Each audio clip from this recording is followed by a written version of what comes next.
Ketika hidup terasa berat, tangan-Mu Tuhan selalu menopangku. Di saat jalan terasa buntu, cahaya-Mu Tuhan selalu terangiku. Mujizat-Mu masih terjadi tiap hari, selalu terjadi.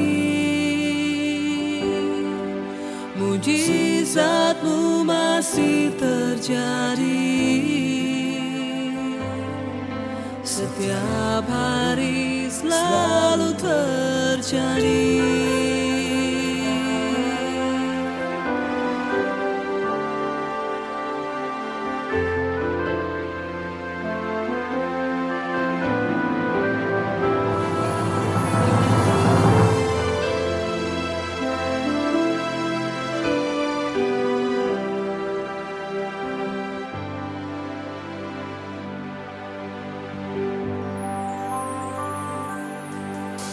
Ketika hidup terasa berat, tangan-Mu Tuhan selalu menopangku. Di saat jalan terasa buntu, cahaya-Mu Tuhan selalu terangiku. Mujizat-Mu masih terjadi tiap hari, selalu terjadi. Mujizat-Mu masih terjadi setiap hari, selalu terjadi. Mujizat-Mu masih terjadi. Shalom saudara, kita patut bersyukur kalau kita masih dikasih kesempatan hari ini untuk memuji dan menyembah Tuhan. Sebelum kita memasuki hadirat Tuhan, mari kita bersatu dalam doa. Tuhan Yesus yang baik, Tuhan Yesus yang bertata di kerajaan surga, kami mengucap syukur Tuhan untuk berkat yang masih boleh kami alami setiap harinya Tuhan. Kalau kami masih boleh ada sampai hari ini Tuhan, itu semua karena berkat dan anugerah-Mu saja Tuhan. Sebentar lagi kami ingin meninggikan nama-Mu Tuhan, kiranya Engkau hadir di tengah kami Tuhan.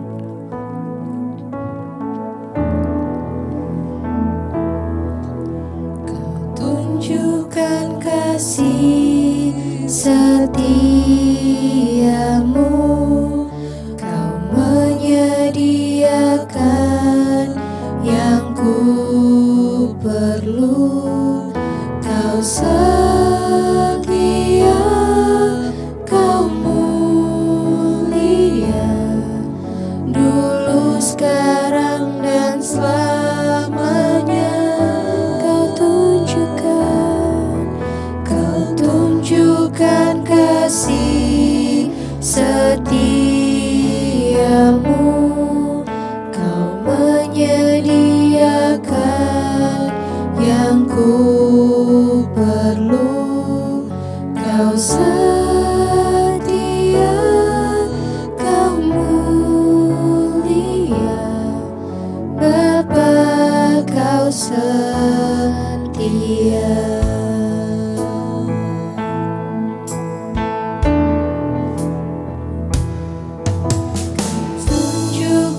Kasih setia-Mu, Kau menyediakan yang ku perlu. Kau setia, Kau mulia, dulu, sekarang, dan selamanya. Kau tunjukkan kasih setia-Mu, Kau menyediakan yang ku perlu.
satu-satunya yang ku percaya. Engkau Tuhan memberkati, Tuhan penyembuhku, Tuhan pemulihku.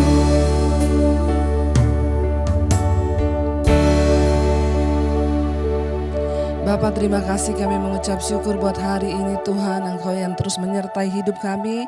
Kalau kami masih boleh ada sampai hari ini, kami tahu itu semua karena anugerah Tuhan di hidup kami. Tuhan berbicara bagi setiap kami pada hari ini lewat kebenaran firman-Mu. Urapi hamba-Mu yang tidak ada apa-apanya Tuhan, sampaikan isi hati-Mu bagi kami. Kami membuka hati kami bagi kebenaran firman Tuhan. Hanya di dalam nama Tuhan Yesus Kristus, urapi hamba-Mu yang tidak ada apa-apanya Tuhan. Kami berdoa mengucap syukur, haleluya, amin, amin. Iya, shalom saudara yang terkasih, saya percaya saudara kabarnya hari ini luar biasa. Kita terus ada dalam pemeliharaan Tuhan, bahkan kalau kita masih bisa sampai pada hari ini, itu semua karena anugerah Tuhan dalam hidup kita. Baik saudara, kita akan sama-sama belajar firman Tuhan hari ini, apa arti Natal sesungguhnya dalam hidup kita saudara. Iya, dan tema hari ini adalah Immanuel, Allah beserta dengan kita. Mari kita membaca bersama Injil Matius pasal yang pertama ayat yang ke-23. Injil Matius pasal yang pertama ayat yang ke-23, firman Tuhan berkata begini saudara. Iya, Injil Matius 1 ayat yang ke-23, sesungguhnya anak darah itu akan mengandung dan melahirkan seorang anak laki-laki, dan mereka akan menamakan dia Immanuel, yang berarti Allah menyertai kita. Ya. Sesungguhnya anak darah itu, yaitu Maria, akan melahirkan dan akan mengandung dan melahirkan seorang anak laki-laki, dan mereka akan menamakan dia Immanuel, yang artinya, yang berarti Allah menyertai kita. Dari awalnya kelahiran Kristus sudah dinubuatkan saudara, ya, sudah dinubuatkan karena memang itu adalah rencana Tuhan, rencana Allah sendiri bagi setiap manusia untuk memperdamaikan dirinya. Ya, dan dari awalnya ya firman ini berkata, dan mereka akan menamakan dia apa? Immanuel, yang artinya Allah menyertai kita. Ini luar biasa dan sangat dalam sekali ketika kita membaca firman ini saudara. Ternyata dari awalnya kedatangan Kristus ke dalam dunia ini itu sudah direncanakan oleh Allah Bapa, ya, dan sudah ditetapkan ya lewat nubuatan bahwa Maria akan mengandung dan melahirkan seorang anak, dan ya mereka akan menamai dia Immanuel, yang artinya Allah menyertai kita. Wow, ketika kita membaca ayat ini kita tahu bersama bahwa sebuah kerinduan yang terbesar dari Tuhan itu adalah menyertai saudara dan saya. Satu kerinduan dari awalnya Allah menciptakan manusia itu serupa dan segambar dengan dia supaya apa? Supaya dia bisa bersama-sama dengan manusia itu. Supaya manusia itu bisa menjadi sahabat karena kita ini serupa dan segambar dengan Tuhan. Tapi kita tahu bersama akibat dosa hubungan manusia dengan Allah itu terputus saudara. Sehingga ada jarak yang memisahkan manusia dengan Tuhan itu, yaitu apa? Dosa manusia. Allah itu kudus, Tuhan itu kudus, dia tidak bisa bersatu dengan sesuatu yang tidak kudus. Jadi Kristus datang ke dalam dunia untuk mati bagi saudara dan saya supaya apa saudara? Supaya Immanuel, supaya Tuhan dapat menyertai saudara dan saya. Ini luar biasa sekali mengetahui bahwa dari awalnya kedatangan Kristus ke dalam dunia ini, yaitu sebuah kerinduan dari Tuhan untuk apa? Untuk dia bisa menyertai saudara dan saya. Ya, Tuhan rindu dari awal untuk menyertai kita saudara.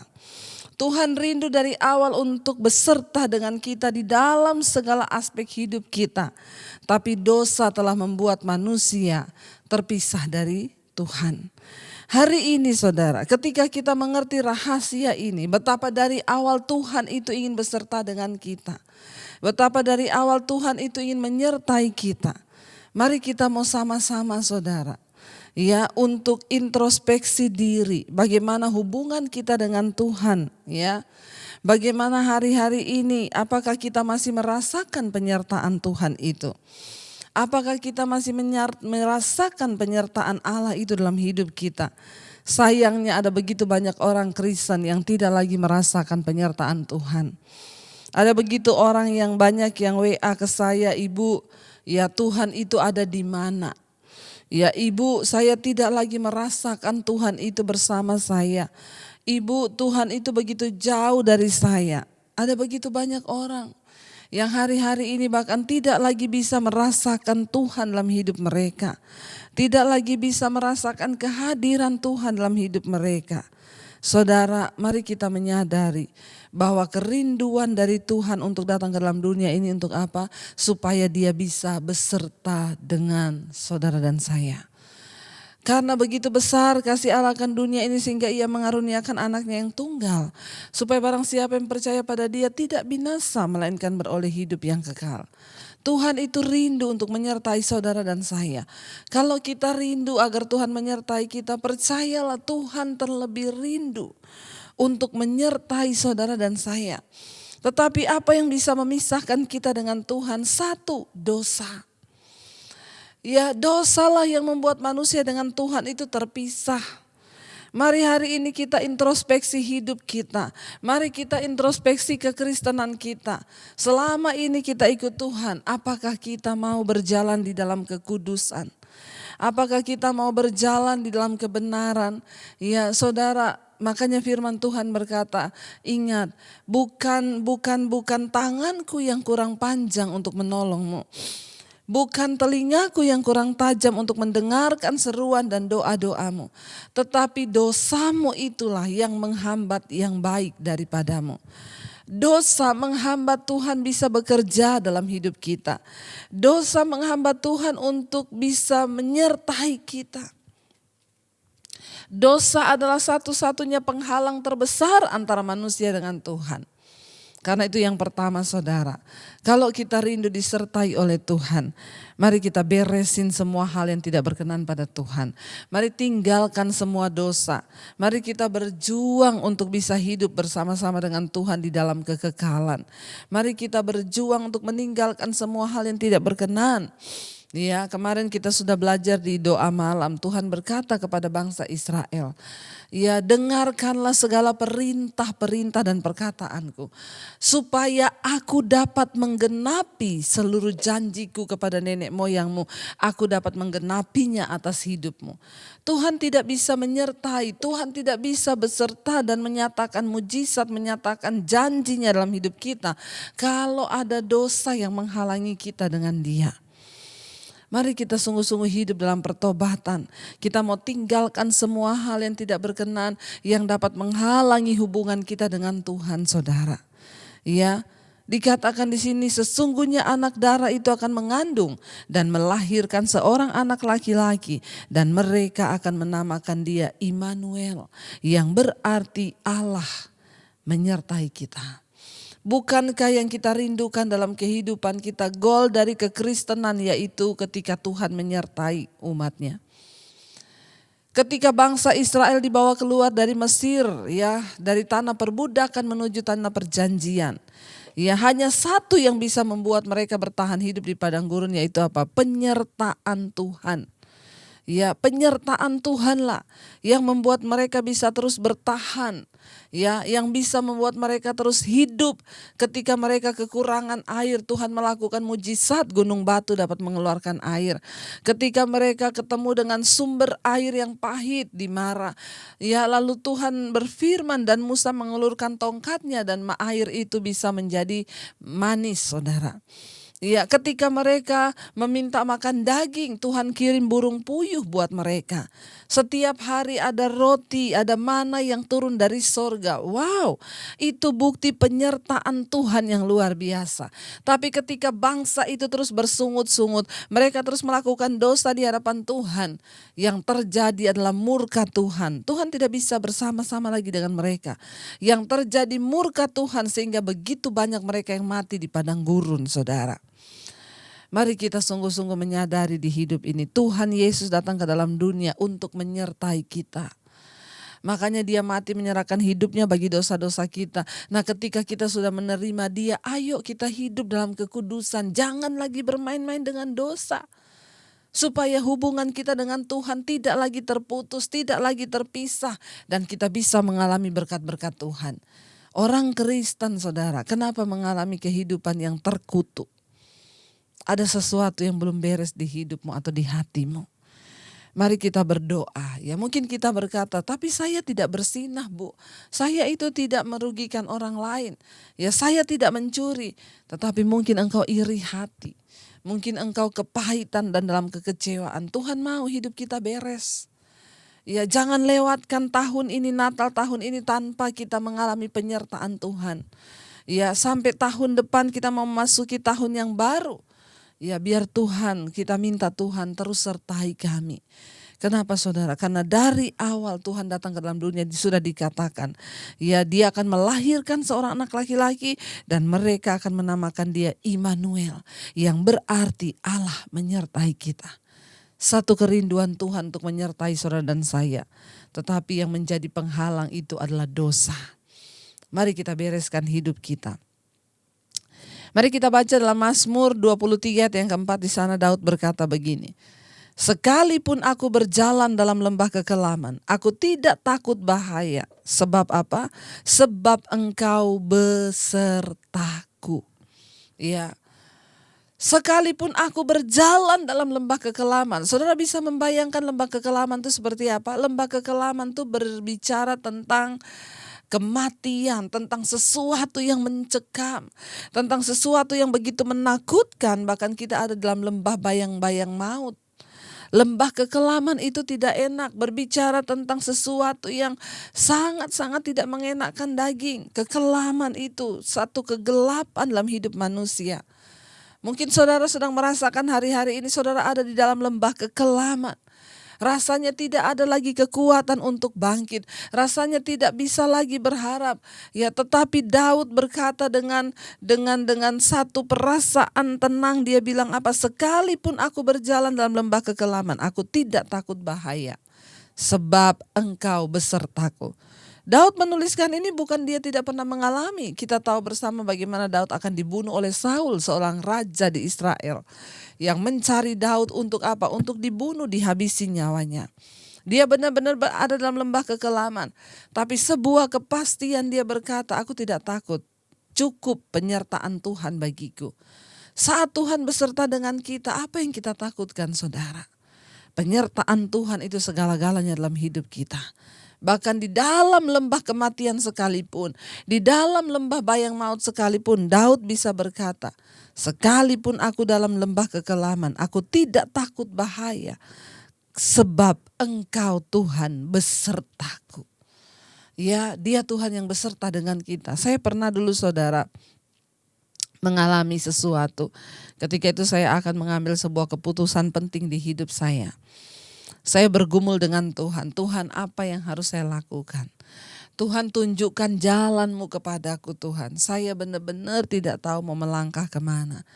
Lalu saya berdoa saudara ya. Ketika saya berdoa saudara, saya mendapat satu penglihatan.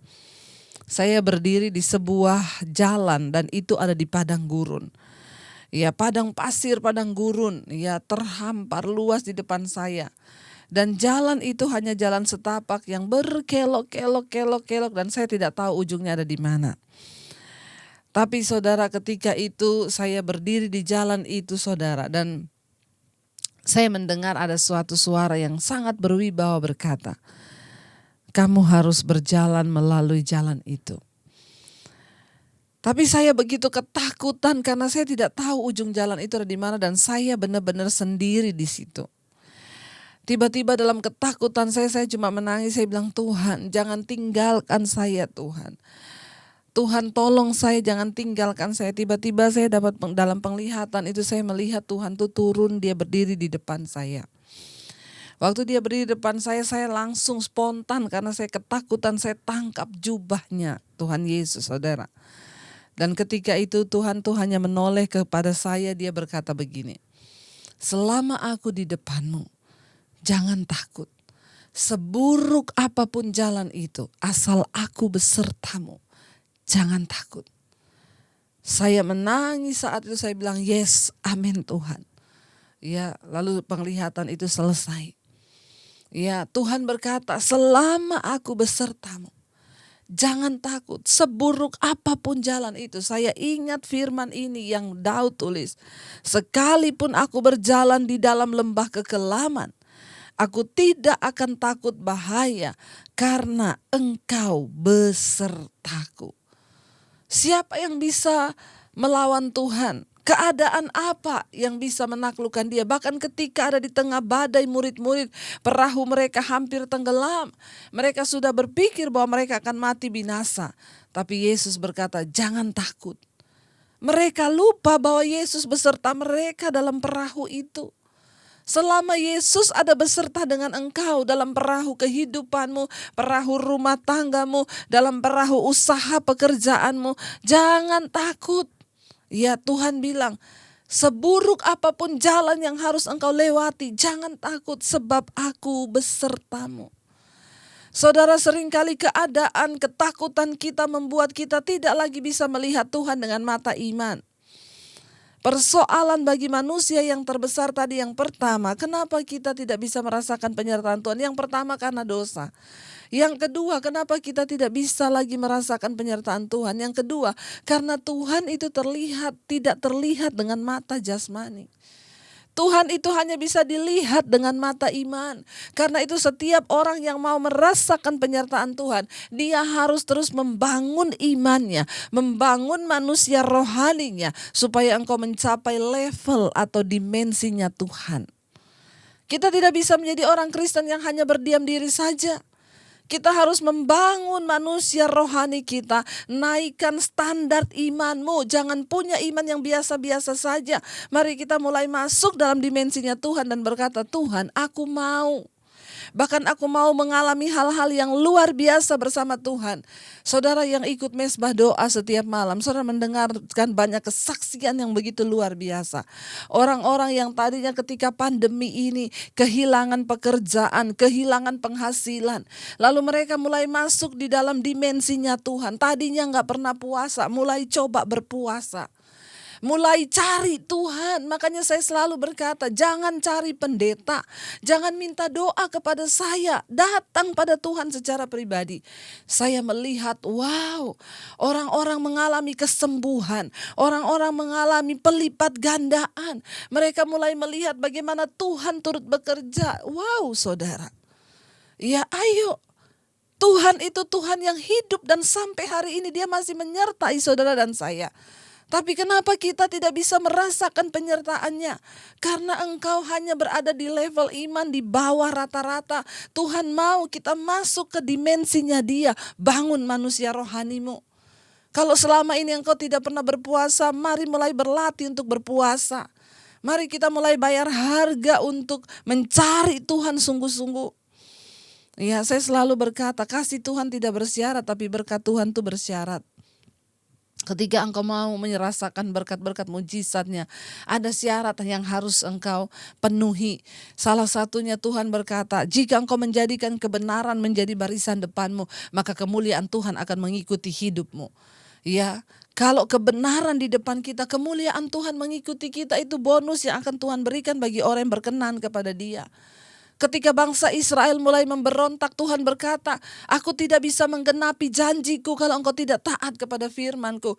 Taat dan dengarkan setiap perkataanku, dengarkan suaraku, supaya aku dapat menggenapi setiap janjiku yang pernah aku ucapkan. Dengar baik-baik saudara. Ya, kita mau sungguh-sungguh mengalami penyertaan Tuhan, tapi kita juga mau masuk dalam dimensinya Tuhan untuk membawa iman kita semakin naik, semakin naik, semakin naik, supaya kita bisa merasakan Immanuel, Tuhan beserta kita. Mari saudara, saya percaya apapun keadaan kita hari ini, yang kita butuhkan adalah penyertaan Tuhan. Yang kita butuhkan adalah Tuhan beserta dengan kita. Waktu Tuhan beserta dengan kita, itu artinya kita memperoleh perkenanan Tuhan atas hidup kita. Kami tahu Tuhan, dari awal Engkau datang ke dalam dunia ini, Engkau berkata, dan mereka akan menamakan Dia Immanuel, yang artinya Tuhan beserta kita. Mari alami penyertaan Tuhan itu, saudara. Jangan biarkan iblis mengintimidasi engkau dengan berkata Tuhan sudah meninggalkanmu. Tuhan adalah Tuhan yang mau terus menyertai saudara dan saya. Bahkan dalam setiap keadaan Dia ingin menyertai kita. Dia berkata seburuk apapun jalan itu, berjalanlah, aku menyertai engkau. Dia Allah Immanuel yang menyertai saudara dan saya. Dia tidak akan pernah mengingkari janjinya atas kita. Dia memberikan kita kekuatan untuk terus bertahan. Waktu Dia menyertai, Dia memberikan kekuatan. Waktu Dia menyertai kita, Dia berikan mujizatnya bagi setiap kita yang sungguh-sungguh percaya pada Dia.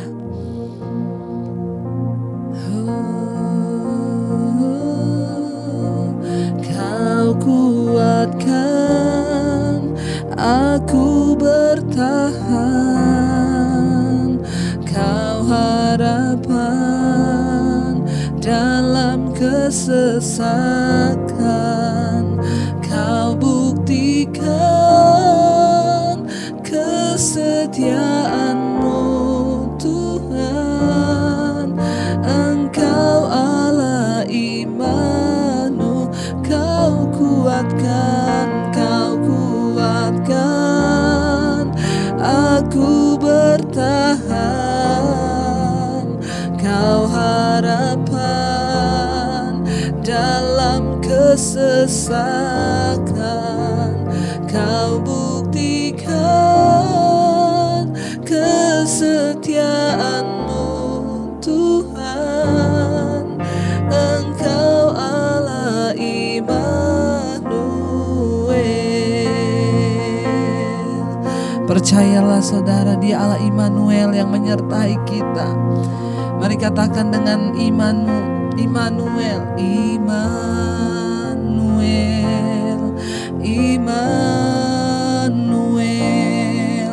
Engkau besertaku. Immanuel, Engkau Allah beserta. Immanuel,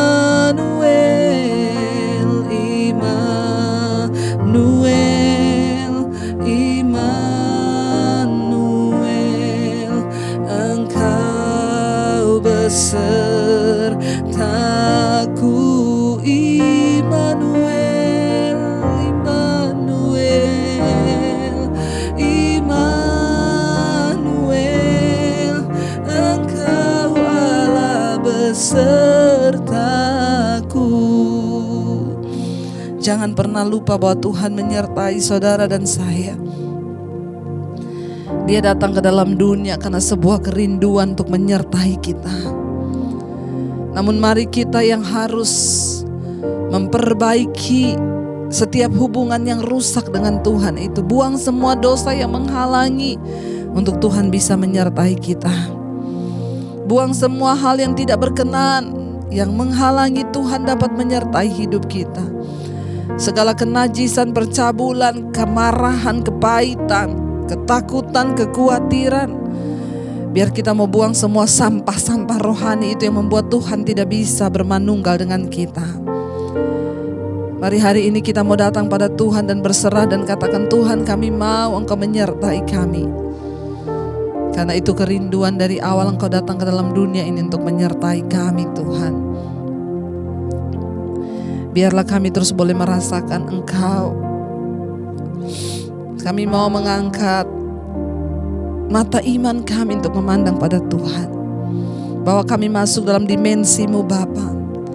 Ada harga yang harus kami bayar. Kami harus terus mencari perkenanan-Mu. Kami harus mengejar Engkau, Tuhan. Kami mau melakukan itu. Kami tidak mau menjadi orang Kristen yang di bawah rata-rata. Kami mau menyenangkan Tuhan. Kami mau berjuang hidup dalam kekudusan. Kami mau Tuhan mencapai perkenanan-Mu Bapa.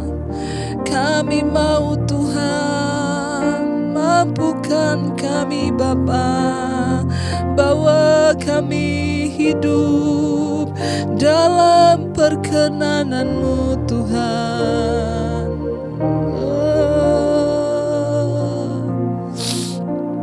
Terima kasih Tuhan Yesus. Berkati setiap mereka yang merasa sudah tidak ada lagi kekuatan. Berkati setiap mereka yang merasa sudah di batas akhir kekuatan. Mampukan setiap mereka untuk bertahan Tuhan, menghadapi setiap badai hidup. Engkau menjadi kekuatan bagi kami Tuhan. Terima kasih. Terima kasih, terima kasih Bapa. Terima kasih Yesus Tuhan. Biar Natal tahun ini boleh kami rasakan bahwa Tuhan menyertai kami, sehingga kami memasuki tahun depan dengan sebuah keyakinan bahwa Tuhan akan turut bekerja mendatangkan kebaikan. Berkati setiap anak-anak-Mu yang terus setia berdoa mencari Engkau, bertumbuh dalam Engkau. Berkati Bapa, bahkan hari ini kami sama-sama berdoa menyerahkan bangsa dan negara kami Indonesia. Shalom buat Indonesia, damai-Mu atas bangsa ini. Kami berdoa Tuhan pegang kendali, berkati Bapak Presiden Jokowi dan Pak Ma'ruf Amin menjalankan kepemerintahan. Berkati TNI Polri terus ada dalam satu kesatuan. Kami ikat, patahkan, hancurkan segala roh kekerasan pertikaian di atas bangsa kami di dalam nama Yesus. Kami lepaskan Roh Kudus-Mu atas Indonesia, hujan pertobatan terjadi, manusia-manusianya akan dilawat oleh Tuhan. Terima kasih Bapa, bahkan setiap kami hari ini, biar kami terus ada dalam pertobatan menyenangkan hati Tuhan. Mari buka hati dan tangan-Mu untuk menerima berkat Tuhan. Diberkatilah Engkau dalam kehidupan-Mu, diberkati rumah tangga-Mu, diberkati pekerjaan-Mu, diberkati apapun yang Kau lakukan dengan tangan-Mu Tuhan buat berhasil, dan Engkau akan menjadi berkat bagi banyak orang. Terimalah kiranya berkat dari Allah Bapa, cinta kasih Tuhan Yesus Kristus, penyertaan Allah Roh Kudus menyertai hidup-Mu. Mulai dari hari ini bahkan sampai kali yang kedua Tuhan Yesus datang menjemput kita semua, nama-Mu tercatat di dalam kitab kehidupan. Dalam nama Tuhan Yesus Kristus, yang percaya diberkati Tuhan katakan bersama, amin, amin. Iya, selamat hari Minggu saudara, shalom, dan sampai jumpa nanti di Mesbah Doa Malam. Tuhan memberkati.